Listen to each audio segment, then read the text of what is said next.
On change de page. C'est l'heure du Dimanche Magazine. Notre invité nous a rejoint, c'est Amadou Koné, le directeur de cabinet du ministère de la Promotion de la Bonne Gouvernance. Et avec lui, on va parler lutte contre la corruption en Côte d'Ivoire. Bienvenue, Monsieur Koné. Suivons ensemble ce reportage et on se retrouve juste après. Merci, Monsieur Diab.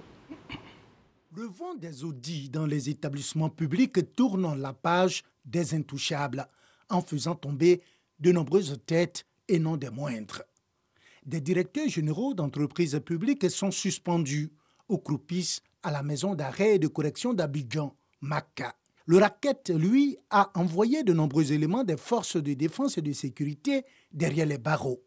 Autant dire que la machine de la répression de la corruption et infractions assimilées, mises en branle par le gouvernement et pilotée par Zoro Epifane Ballo, est en marche, sans gêner les campagnes de prévention de ces infractions et de promotion de la bonne gouvernance sur fond de communication et de formation.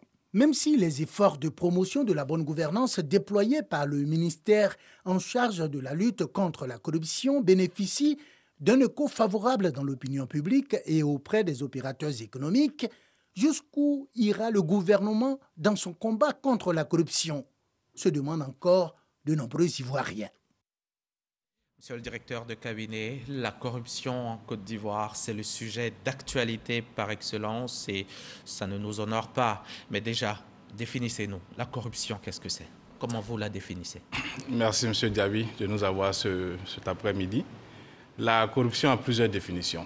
Mais si nous voulons prendre le sens strict, la corruption, c'est le fait pour une personne investie d'une fonction, qu'elle soit privée ou publique, de solliciter ou d'accepter des dons ou des avantages quelconques afin d'accomplir ou de s'abstenir d'accomplir des actes qui rentrent dans cette fonction-là donnée. Donc, la corruption, c'est de prendre quelque chose pour faire ce qu'on ne devait pas faire ou bien pour ne pas faire ce qu'on devait faire. Et on peut dire tout court, corruption, ça peut s'assimiler au vol? Oui, dans un certain langage, on pourrait le dire. En administration, on dit la corruption. Malversation. Malversation. D'accord. En Côte d'Ivoire, il se trouve que c'est un problème sérieux. Un grand problème. C'est pourquoi, d'ailleurs, le chef de l'État, dans son adresse en décembre dernier, a dit faire de la promotion de la bonne gouvernance une de ses priorités dans le gouvernement qu'il entendait mettre en place. Le paysage institutionnel de la Côte d'Ivoire a évolué depuis.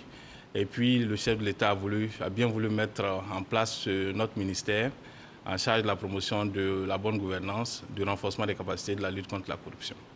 Mais qu'est-ce qui se passe, monsieur le directeur de cabinet? Qu'est-ce qui se passe? On a l'impression que c'est cela la norme. Si tu as un poste aujourd'hui, que tu ne fais pas de détournement, alors c'est plutôt toi qui as un problème. Oui, vous savez, la question de la corruption, c'est une question de perception. C'est ce que la plupart des Ivoiriens pensent. On pense que quand on est nommé à un poste, on doit plutôt voir les privilèges liés à ce poste-là. On doit voir ce qu'on peut faire comme malversation, malheureusement, par rapport à ce poste, alors que ça devait être le contraire. C'était le challenge lié à relever le défi, parce que c'est un défi, un poste qu'on vous donne, et comment est-ce que améliorer le quotidien des Ivoiriens, qui devait être la priorité. C'est ce que le président nous demande de faire de cela notre combat. Et le ministère est engagé avec les autres institutions en charge de cette question-là, de lutter efficacement et éradiquer la corruption en Côte d'Ivoire. Et malgré tout, on est 113e sur 139. On est même 104e sur l'indice de perception de transparence sur 180 pays et territoires. Ce n'est pas bon pour nous, même s'il y a eu des efforts qui ont été faits. Parce qu'en 2012, on était 130e. Aujourd'hui, on est 104e. On dit qu'il y a des progrès qui sont faits. Et progressivement, ce que la Côte d'Ivoire veut, c'est d'être parmi les meilleurs. Aujourd'hui, pendant la décennie, je pense que la Côte d'Ivoire l'a démontré au monde entier que nous sommes un des meilleurs en termes de croissance macroéconomique. Le président nous l'a fortement recommandé. Il faut que ce soit notre objectif, devenir un des meilleurs en termes de bonne gouvernance. Et je pense que le gouvernement est en train de travailler là-dessus. En attendant, on perd entre 1000 et 1300 milliards tous les ans. Bien sûr, la corruption, avec les indices que nous avons, coûte à la Côte d'Ivoire environ un peu plus de 1300 milliards de nos francs chaque année. C'est 4% de notre PIB, mais mieux, c'est 4 fois l'aide au développement. Donc, il faut faire quelque chose. Ça veut dire qu'on pouvait se passer de l'aide au développement si la Côte d'Ivoire arrivait à maîtriser cette gangrène-là qui tue l'économie, qui tue nos sociétés. C'est tellement grave, monsieur le directeur de cabinet. Le mal est profond, si profond. Mais quand des centaines de milliards sont comme ça engloutis par quelques individus sous nos yeux, sous vos yeux, on a envie de se demander, est-ce que vous faites véritablement ce pourquoi vous êtes là ? Ah oui, vous savez que le ministère a été mis en place, comme j'ai dit, pour améliorer déjà le paysage institutionnel qui existait, qui a commencé une certaine transformation depuis 2002, depuis même 1999 avec le secrétariat. En 2013, la Côte d'Ivoire a ratifié la Convention des Nations Unies. La HABG a été mise en place. Récemment, on a créé la HABG, Haute Autorité de la Bonne Gouvernance. Le pôle pénal économique a été créé récemment. Notre ministère a été mis en place pour montrer la détermination du chef de l'État à lutter contre ce fléau-là. Je pense que nous avons commencé à développer des plans stratégiques. Nous avons besoin de la participation citoyenne parce que ce n'est ni le chef de l'État, ni le gouvernement à lui seul qui va arriver à éradiquer la corruption en Côte d'Ivoire, mais c'est les Ivoiriens. C'est les Ivoiriens qui doivent en faire une priorité.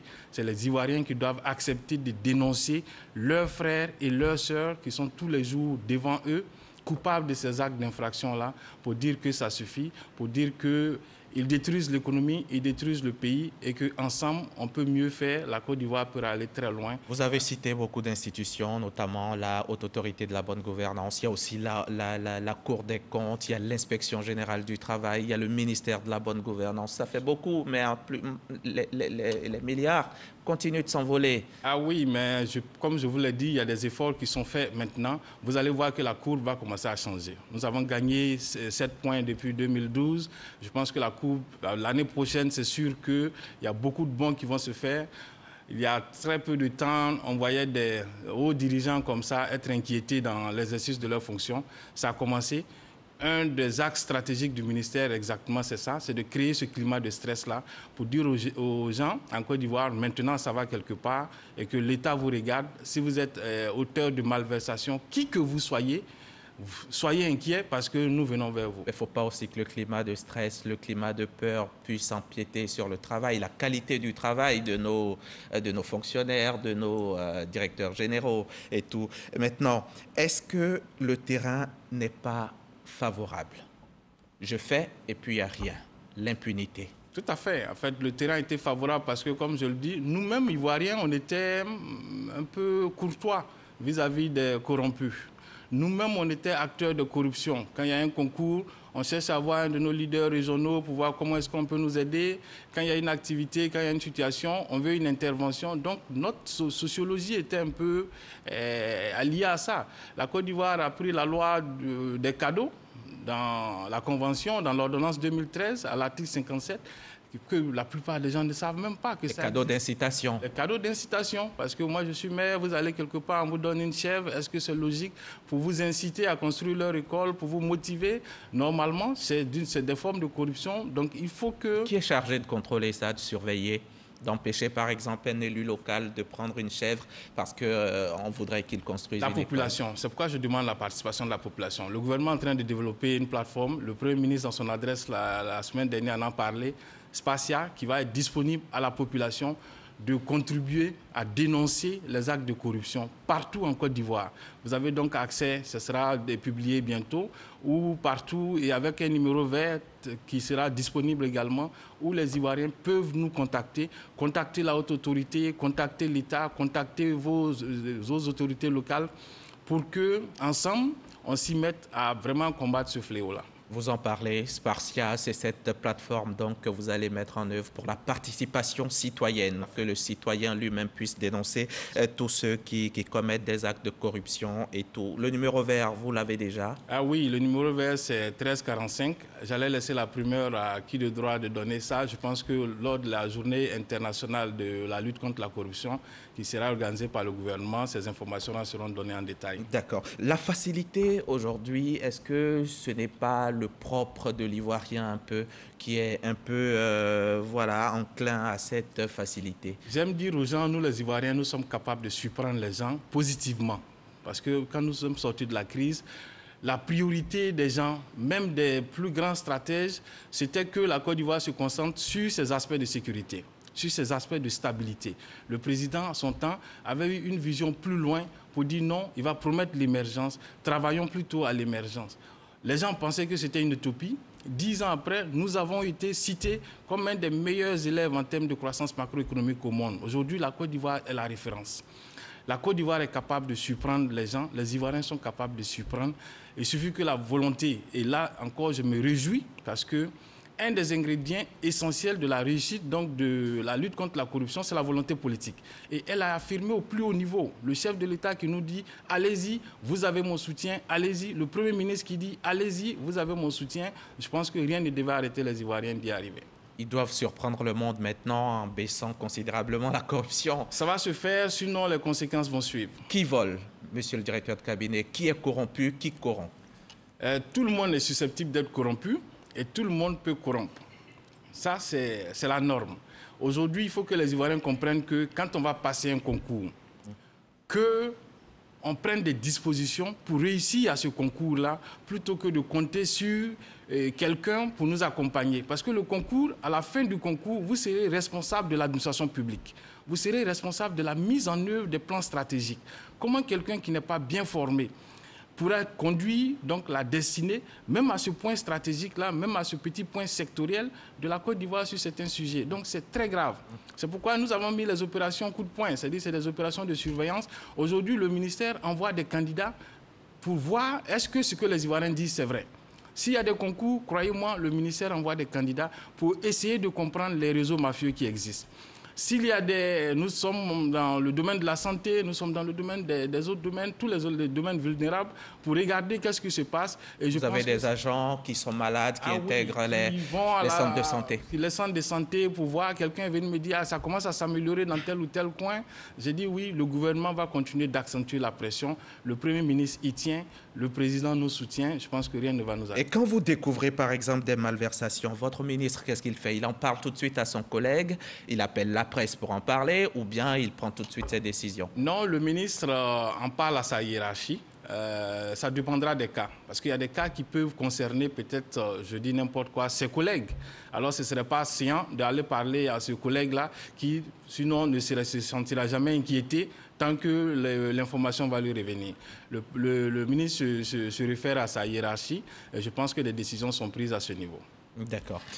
Donc, vous contrôlez aussi les ministères, pas que les directeurs généraux. En fait, on contrôle les citoyens de Côte d'Ivoire. Si vous êtes citoyen de Côte d'Ivoire, si vous êtes en charge du bien commun, si vous êtes en charge de la gestion du bien public, oui, l'État de Côte d'Ivoire vous contrôle parce que ce que vous avez comme bien devait servir à tout le monde et non se servir. Jusqu'à la présidence de la République. Vous savez, le président de la République serait heureux de savoir ses collaborateurs peut-être qui seraient impliqués dans ces cas de malversation.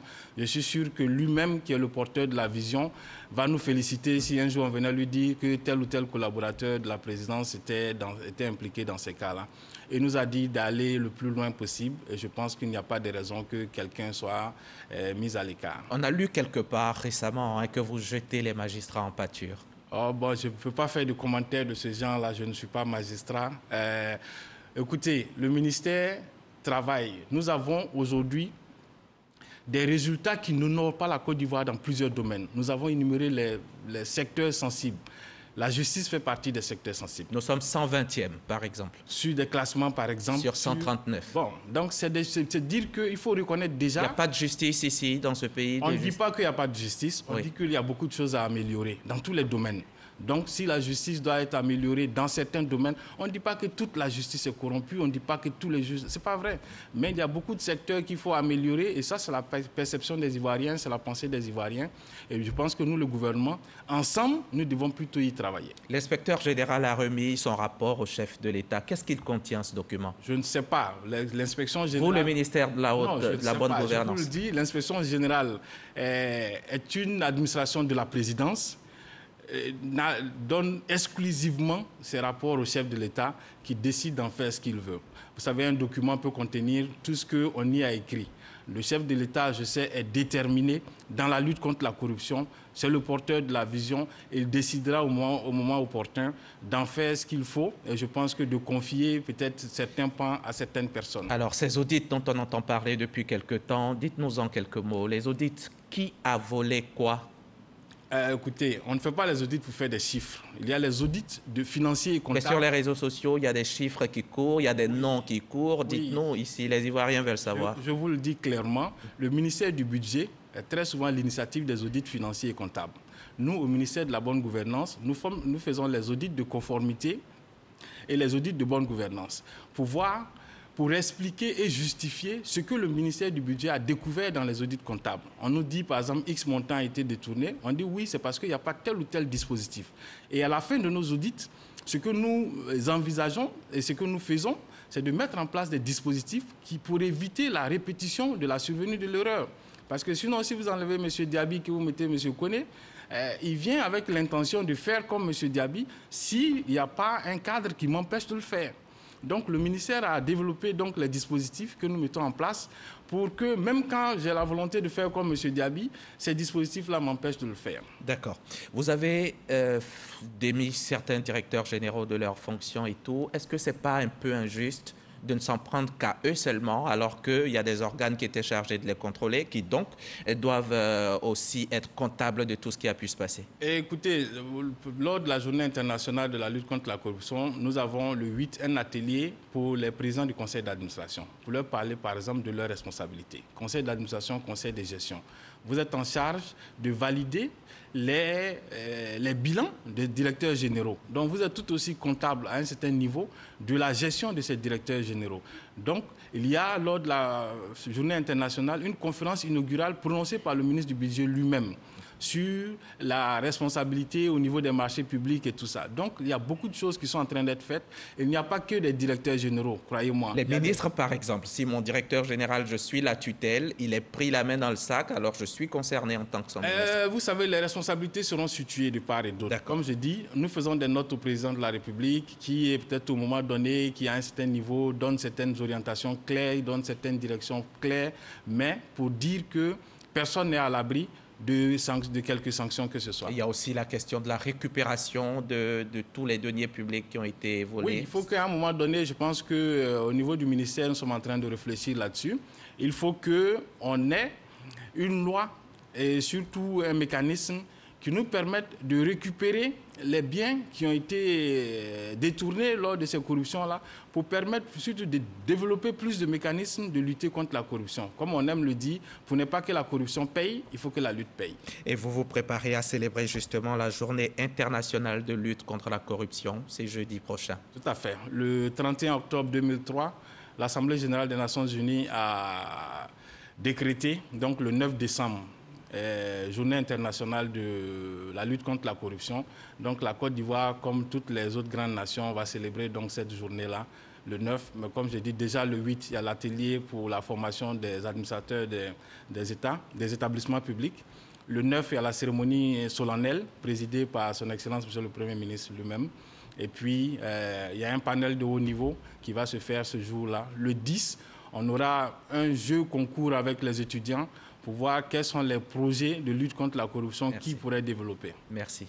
Merci. Monsieur Koné, Amadou Koné, directeur de cabinet au ministère de la promotion de la bonne gouvernance, du renforcement des capacités de la lutte contre la corruption. Merci encore d'être venu nous parler des acquis et vos perspectives dans cette lutte contre la corruption dans laquelle le gouvernement est engagé. Merci d'avoir accepté notre invitation. Merci à vous aussi, chers téléspectateurs. J'ai été ravi d'être chez vous ce dimanche. Si vous me le permettez, je reviens encore mercredi. L'heure reste inchangée, c'est 13h.